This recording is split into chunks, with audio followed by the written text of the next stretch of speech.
Hi guys, this is Christy Paulino, ang negosyanteng may distonya. In this vlog, i-share ko sa inyo yung aming family outing ngayon 2025 sa Bolingaw. Ngayong pangatlong punta ko na sa Bolingaw at pangatlong punta ko na sa Enchanted Cave. Gandang-ganda pa rin ako sa Enchanted Cave. So, madaming pagbabago, pero hindi pa rin nawawala yung pagka-amaze mo kasi nga na-preserve nila yung ganda talaga ng kuweba. Yung lugar, mapuno, mahangin. Diba? Yun naman yun ang ganda nun. Yung pagpasok dun sa kuweba, kasi yung kuweba nga, meron siyang lagoon sa loob. So, pwedeng mag-swimming dun. Each batch kasi, nang papasok dun sa kuweba at dun mag-swimming, meron kayong 30 minutes. At yung tubig dun sa kuweba ay napakalamig compare sa tubig sa beach. Ang ganda. Tapos, medyo matarik lang guys yung pagbaba sa kuweba. Yun. Kapag ganitong gandang-ganda ako sa mga nakikita ko, hindi ako masyado nagsasalita. Kun ko para maging lakas ko sa paglalakad. So, nung time na bakit na kami palabas ng kuweba, nagsalita ko na kasi sinagot ko yung sinasabi ni Kuya. Yun, dahil nga sinagot ko siya, biglang naumpog ako sa isang matulis na bagay. Headgear kami, naka-helmet kami. Kasi kapag hindi naka-helmet, may tendency tamaan ka ng mga bato. Tourist attraction sa Bolingaw ang Enchanted Cave. Maganda talaga kung maglalaan kayo ng isang buong araw sa Enchanted Cave kasi nga yung pagpila pa lang papunta sa kuweba ay madami ng turista. So dumating kami sa Enchanted Cave ng 8 ng umaga. Ang naibigay sa aming schedule ay pang 11. 20 to 30 minutes kami sa loob ng kuweba. Enough para ma-appreciate mo kung gaano kaganda yung kuweba. Yung tubig sa loob ng kuweba, mag-swimming sa loob ng kuweba ay ang ganda na. So yun. Isa sa pinuntahan namin sa Bolingaw ay ang Enchanted Cave. Yung Enchanted Cave, para siyang natuyong dagat kasi ang dami ng corals. Pero yung mga corals na nasa paligid nga ay hindi lang maliliit, talagang as in katataas na pader. Pero ngayon pangatlong beses ko na nagpunta dito, madami na siyang pagbabago na nagawa, pero iba pa rin, maganda pa rin. Lalo siyang gumanda, na-preserve nila yung na-preserve nila yung talagang ganda ng kuweba. Na yun yung pinupunta ng tao, yung main attraction talaga. So, yung Enchanted Cave, meron siyang kuweba kung saan pwede ka rin maligo sa loob. So yun. Dahil pangatlong beses ko nang pumunta, same feeling pa rin kasi nga gandang-ganda ko dun sa lugar. Ang akala nga nung pinsan ko, hindi na ako bababa kasi pangatlong beses ko na ngayon na makakababa dun sa kuweba. Pero mas gusto ko pa rin bumaba kasi nga iba yung feeling. Medyo masakit din talaga sa binti ang pagbaba kasi matarik yung hagdanan pababa, tapos madulas kasama na yun. Kaya lang sayang naman kung hindi ako bababa kasi nagbayad din ako eh. May entrance guys, no? Nagbayad din ako. Tsaka yung pagpunta kasi namin, kahit pangatlong beses ko nang pumunta dito, every 5 to 8 years ang gap. Tsaka okay yung pakiramdam ko eh. Nakainom ako ng maintenance medicine. So isang tabi muna yung sakit ng katawan kasi nga gandang-ganda talaga ako sa ambience ng kuweba. Tsaka syempre panatag din ako kasi nga may kasama ko yung pinsan ko, yung kuya ko na pwedeng mag-assist sa akin na pwedeng mag-assist sa akin sa pagbaba. Yun. At yun nga, dahil nga hirap ako sa pagbaba, hirap ako maglakad, hindi ako masyadong nagdadaldal. Yun lang, kasi nga kapag nagdadaldal ako, nawawala yung concentration ko sa paglalakad. Kaya tahimik lang ako naglalakad, tahimik lang ako na bumababa ng kuweba. Binigay sa amin na headgear, meron kaming vest na sinuot for our protection. Kasi nga sa pagbaba ng kuweba, may mga bato-bato dun sa taas na pwedeng tumama sa ulo namin. Yung stalagmite ba yun or something. Basta yung mga limestone, yun lang magaganda, mga limestone na tsaka ang ganda, iba yung ganda ng nature tripping talaga, kung nature tripping ang pag-uusapan. Kaya ako pa naman amaze na amaze ako sa mga ganitong pasyat na talagang nature ang pag-uusapan, diba? So yan, nag-spend kami ng 1 whole day sa Enchanted Cave. So may dala na din kaming lunch. Yun. Pero may mabibili kami ng pagkain sa loob. Kasi kami nakatig dalawang basong kape kami dito. Ang sarap ng kape nila guys. Para ako nagkape sa SB. Ganun ang kape nila. So yun. Thank God na nakabalik ulit ako sa Bolingaw. Wala pa. 10 minutes daw. Ano ba yung hot ba o cold sinunan? Dalawang ice. Oo.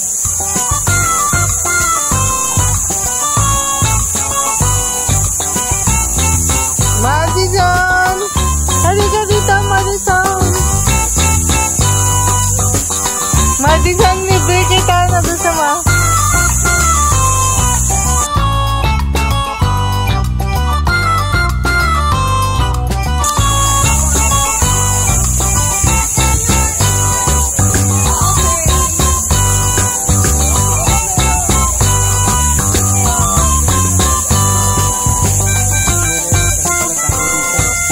ikaw ko ito video ito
sa video.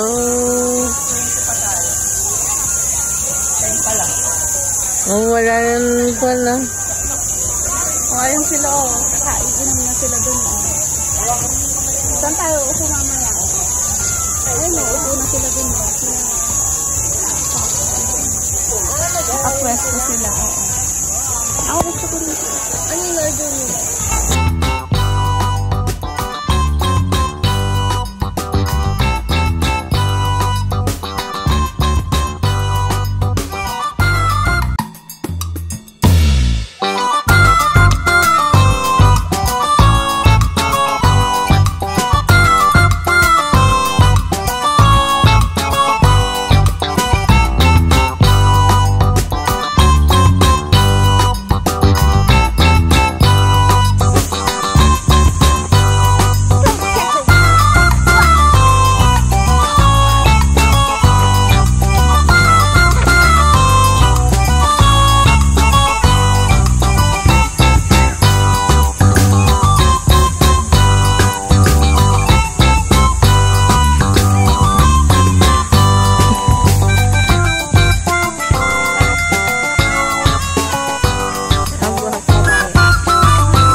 Ne? Kasama na si ate. Ah, shit.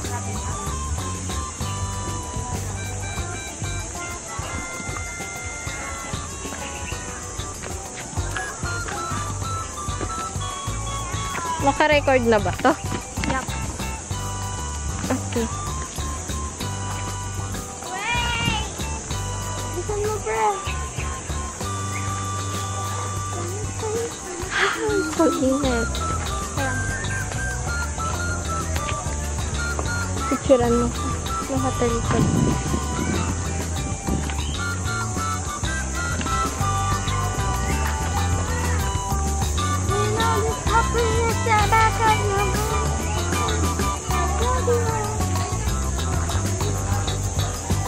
Nasaan ba yun? Dito? Hindi, mawawala ka dyan. Hindi ka nakasde.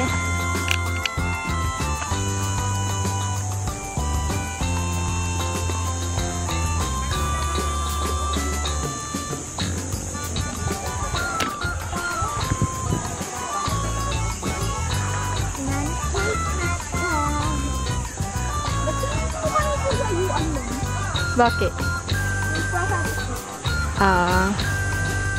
Saan ba? Dito?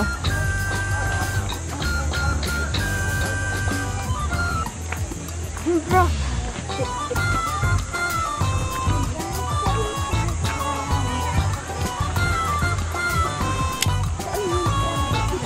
Ba?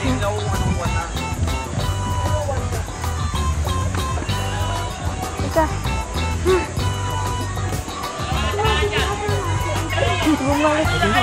Umalis? Ang play.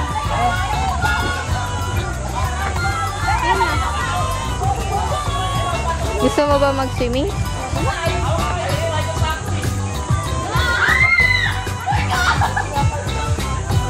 Saan pa bang may...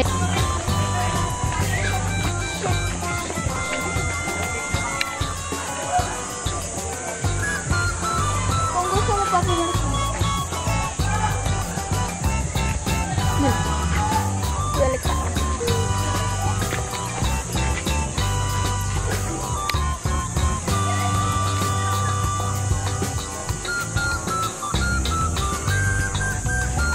Picturean mo nga ako dyan. Dito ka sa taas. Ay, dyan ba? Sige. Kunwari nag-video tayo.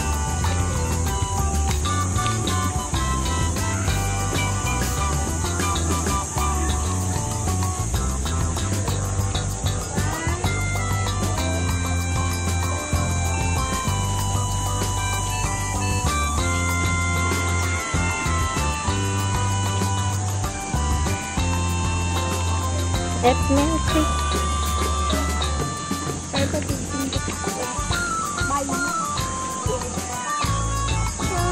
Ay, ang ganda. Lagyan mo lang ng vintage. Yeah. Ah. Dito pa sa baba ako naman.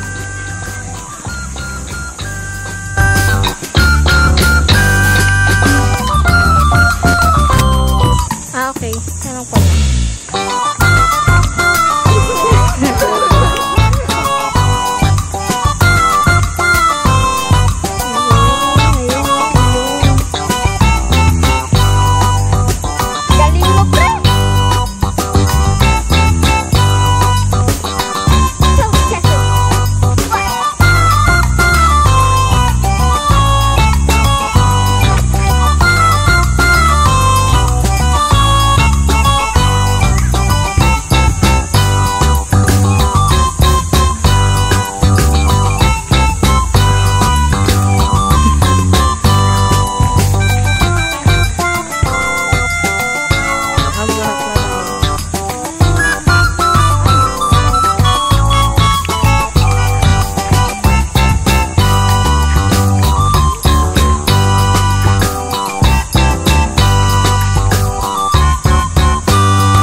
Maraming salamat po sa nanonood. Please do like and subscribe sa aking YouTube channel.